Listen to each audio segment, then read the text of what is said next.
साहित्य परिषद आणि विजय शिक्षण प्रसारक मंडळ संचलित दगडोजीराव देशमुख महाविद्यालय यांच्या संयुक्त विद्यमानं होत असलेल्या मराठवाडा साहित्य संमेलनाच्या परिसंवाद सत्रामध्ये व्यासपीठावर उपस्थित असलेले या सत्राचे अध्यक्ष प्राध्यापक रवणेकर सर, ज्यांनी उत्तम प्रकारे मांडणी केली, त्या प्राध्यापक Kulkarni sir, Keskar sir, Suravase sir, आमचे मित्र अमित देशमुख सर, समोर उपस्थित असलेले तांबे सर, अंचित तलवार सर, काळे मॅडम आणि तुम्ही सगळे श्रोते. समाजाच्या अधोगतीला संत विचारच तारेल हा खूप सुंदर विषय संयोजकांनी या परिसंवादासाठी. माणूस हा समाजशील प्राणी आहे असं अरिस्टॉटल म्हणतो. तो समाजाशिवाय राहूच शकत नाही. आणि मग समूहाने राहायचं, गटाने राहायचं, माणसाच्या काही गरजा होत्या त्या पूर्ण करण्यासाठी माणूस एकत्र राहायला लागला. संत कुणाला म्हणायचं की ज्याला सत्य उपलब्ध झाला आहे, सत्य ज्याच्या कसोटीला उतरला आहे, तो संत. आणि मग हा संत विचार, समाज आणि संत. समाज स्थितिशील असतो. जेव्हा जेव्हा समाजामध्ये सत्याचा प्रभाव पडणारे पुरुष जन्माला येतात, माणूस जन्माला येतो, तेव्हा तेव्हा समाज हा ऊर्ध्व गतीकडे जात असतो. आणि जेव्हा समाजामध्ये असत्याचं स्तोम माजवणारे माणसं प्रभाव टाकत असतात, तेव्हा तेव्हा समाज अधोगतीकडे जात असतो. आणि मग 2500 वर्षापूर्वी भगवान बुद्धांच्या वेळी तेच झालं. समाजामध्ये प्रचंड कर्मकांड वाढलेलं होतं. त्या काळात भगवान बुद्धांसारखा महापुरुष जन्माला आला आणि त्यांनी समाजाला ऊर्ध्व गतीकडे नेण्यासाठीचा काही विचार सांगितले. त्यानंतर कृष्णाने अर्जुनाला गीता सांगितली. काळ थोडा पुढे मागे असेल, पण तेव्हाही त्या समाजामध्ये महाभारत ज्याच्याहून घडलं, तेव्हाही सगळी ही अनैतिकतेची, असत्याची लढाई होती. आणि त्यात कृष्णाने अर्जुनाला उपदेश केला आणि तो जो काय बदल व्हायचा तो झाला. येशू ख्रिस्त जेव्हा झाले, त्या काळी त्या समाजामध्ये कर्मकांडाचं स्तोम माजलं होतं, असत्याचं स्तोम माजलं होतं. आणि त्या काळामध्ये येशू ख्रिस्ताचा विचार त्या समाजावर प्रभाव टाकणारा ठरला आणि त्या समाजाला ऊर्ध्व गतीकडे घेऊन गेला. अरेबिक वाळवंटामध्ये मोहम्मद पैगंबराच्या सारख्या संत पुरुषाने जगाला शांतीचा संदेश दिला. ज्या काळामध्ये तिथं रक्तपात होत होते, त्या काळामध्ये मोहम्मद पैगंबरांनी जगाला शांतीचा संदेश दिला. तोही एक संत विचार होता. आपण मध्ययुगीन कालखंडामध्ये जेव्हा बघतो, तेव्हा वारकरी संतांनी, आपण संत म्हणजे वारकरी संप्रदायातले संत एवढा मर्यादित विचार आपण संतांच्या दृष्टीने करू नये. पण वारकरी संप्रदायातल्या संतांनी जो काही समाजाला तो विचार दिला, त्यावेळची सामाजिक परिस्थिती पाहता समाजाला पुन्हा एकदा ऊर्ध्व गतीकडे नेण्याचं काम मग संत ज्ञानेश्वरांनी, संत नामदेव महाराजांनी, संत तुकाराम महाराजांनी, त्या सगळ्या संत एकनाथ महाराजांनी, सगळ्या संत मंडळींनी. आजच्या समाजाचा आपण जेव्हा विचार करतो, तेव्हा आजचा आपला समाज हा ऊर्ध्व गतीकडे जातोय की अधोगतीकडे जातो आहे, याचं उत्तर आहे की तो नक्कीच अधोगतीकडे जाताना आपल्याला दिसतो. मग अधोगतीकडे जाण्याची जी जी काही कारणं आहेत, मग समाजामध्ये जातीयता वाढली, अंधश्रद्धा वाढली, नैतिकतेचं अधःपतन होत आहे, पर्यावरणाचा ऱ्हास होतो, स्त्रियांचा आदर राखला जात नाही. ही जी काही समाजाच्या अधोगतीची कारण आहे, या प्रत्येक कारणांवरती संत विचाराने आपापलं भाष्य केलं.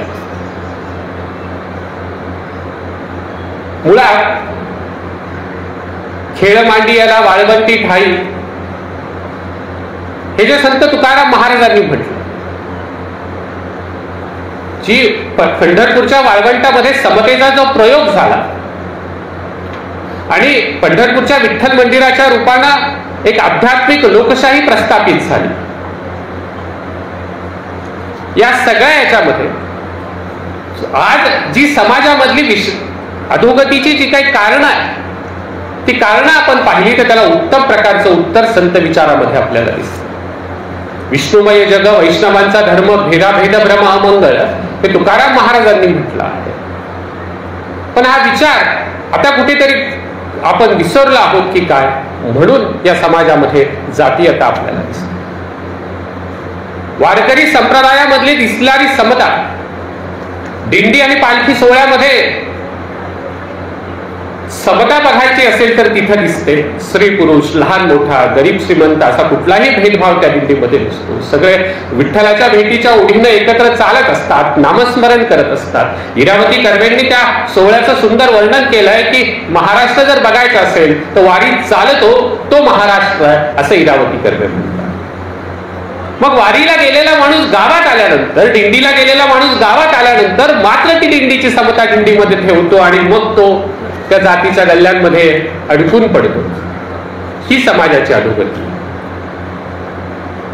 समाजाचं द्वंद्व इथं की वर्गामध्ये आम्ही मुलाला संत विचार सांगत असतो, समता सांगत असतो, आणि आम्ही संध्याकाळी जातीय संघटनेच्या कार्यक्रमामध्ये मुलाला दिसतो, तेव्हा त्या विद्यार्थ्याने आमच्या विचाराबद्दलचा काय विचार केला पाहिजे. या सगळ्या गोष्टीचा समाजाचे म्हणून आपण जे जे घटक आहोत, आपण समाज अधोगतीकडे नेण्यासाठी जे जे करायला पाहिजे ते करतो का, हाही समाजला ऊर्ध्वगतीकडे नेण्यासाठी जे जे केलं पाहिजे ते करतो का, हाही विचार आपण सर्वांनी केला पाहिजे. संतांची या गावा प्रेमाचा सुखाळ असं म्हणतात, आणि संतांमध्ये आणि आपल्या प्रेमामध्ये काय फरक आहे? संत निरपेक्षपणे प्रेम करतात, सगळ्यांवरती सारखं प्रेम करतात, म्हणून संतांच्या गावा प्रेमाचा सुकाळ असं संतांनी म्हटलं. आपण मात्र तसं करतो का, ही एकदा आजमावून पाहिलं पाहिजे. आपण जात बघून जर प्रेम करत असू तर मग त्या संत विचाराला काय अर्थ आहे? संतांचा विचार आपण हा सगळ्यांगानं सगळ्यांपर्यंत पोहोचवला पाहिजे. अलीकडे संत विचार हा आता कुणीतरी म्हटलं की तो गावातल्या सप्त्यामध्येच असतो, किंवा आषाढीचे जे काय 20-21 दिवस वारी चालते तेव्हाच तो टीव्हीवरती इकडे तिकडे दिसत असतो. मग त्या संत विचाराचं काय? शाळेमध्ये जो मुलगा शिकतो, मराठी माध्यमाच्या शाळेत शिकू देत नाही ते इंग्रजी माध्यमाच्या शाळेत शिकू देत, त्या मुलांपर्यंत आपण संत विचार कसा पोहोचवणार आहोत? आणि मग समाज आपल्याला ऊर्ध्वगतीकडे न्यायचा आहे, ज्याबद्दल आपण चिंतन करतोय समाजाच्या अधोगतीचं, त्या चिंतनाचं उत्तर आपल्याला शाळेमधून मिळणार आहे. उद्याचा समाज विद्यार्थ्यांमधून घडणार आहे. त्या विद्यार्थ्यांच्या अभ्यासामध्ये आपल्याला संत विचार पेरता येतात का, यासाठीचा विचार आपल्याला या निमित्तानं करावा लागणार. समाज आज जिथं तरुण मंडळी, महाविद्यालयांमध्ये शिकणारी मुलं आणि तरुण मुलं ज्यांच्या प्रभावाखाली आहेत, ती माणसं आज सगळे आत्मकेंद्रीय आहेत. ती माणसं, मग ती राजकारणातली नेते मंडळी असतील नाहीतर आणखीन कुणी असतील, ती सगळे आत्मकेंद्रीय आहे. ती सत्याचा मार्ग सांगत नाहीये, ती स्वतःचा विकास साधून घ्यायचा मार्ग सांगतात. मग अशा मुलांना, अशा युवकांना आपल्याला संत विचारच त्या मुलांना तारणार आहे, योग्य मार्ग दाखवणार आहे. तो विचार आपण या निमित्ताने सगळ्यांनी त्या मुलांच्या पर्यंत पोहोचवला पाहिजे. किती सुंदर पद्धतीनं संतांनी सगळ्या माध्यमातून सांगितलं. संत गाडगे बाबांनी उत्तमपणे त्यांच्या कृतीतून संत विचार दाखवला. बोले तैसा चाले त्याची वंदावी पाऊले असं म्हणतात. हा बोले तैसा साले ही कृती फक्त संतांपुरती मर्यादित न राहता, आज आपण ज्यांना आपल्या आयडॉल समजतो किंवा आपण ज्यांच्या समोर जाऊन उभं राहतो त्यांना सुद्धा आपण त्या पद्धतीनं वागलो पाहिजे. तेव्हा समाज हा ऊर्ध्वगतीकडे जाणार आहे. या सगळ्या चर्चेमध्ये संतांचे जे काही विचार कितीतरी म्हणजे पसायदान रोज शाळांमधून होतं, महाविद्यालयांमधून होतं. त्या पसायदानाचा कुठे कुठे कसा अर्थ सांगितला जातो तो सांगितला गेला पाहिजे. जॉनी जॉनी यश पापाबद्दल सर बोलले, जे का खळांची व्यंकटी सांडो तयात सत्कर्मी रती वाढो भूता परस्पर जडो मैत्र जीवांची.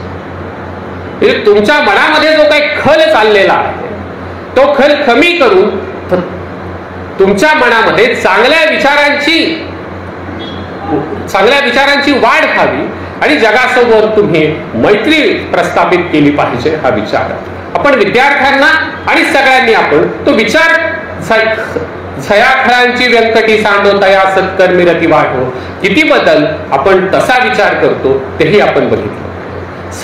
समाजाला ऊर्ध्वगतीकडे न्यायचं असेल, अधोगतीपासून दूर न्यायचं असेल तर आपल्याला हा संत विचार विद्यार्थ्यांपर्यंत आणि सगळ्या समाजापर्यंत नीट पद्धतीनं पुन्हा एकदा पोहोचावा लागणार आहे. सोपं करून विद्यार्थ्यांना सांगावं लागणार आहे. पारायणापुरती मर्यादित असलेली गाथा आणि पारायणापुरती मर्यादित असलेली ज्ञानेश्वरी शाळेमधून मुलांना त्याचा अर्थासहित पोचावं लागेल. तेव्हा आपल्याला समाज हा ऊर्ध्वगतीकडे नेता येईल आणि अधोगतीची चर्चा आपल्याला थांबवता येईल. मला वाटतं माझा दिलेला वेळ आता संपला आहे. मी माझ्या पद्धतीत शाळेत शिकवतो म्हणून की काय, पण मुलांना सेक्रेटरीतून बोललो, संयोजकांनी बोलण्याची संधी दिली आणि आपण सर्वांनी ऐकलं त्याबद्दल धन्यवाद.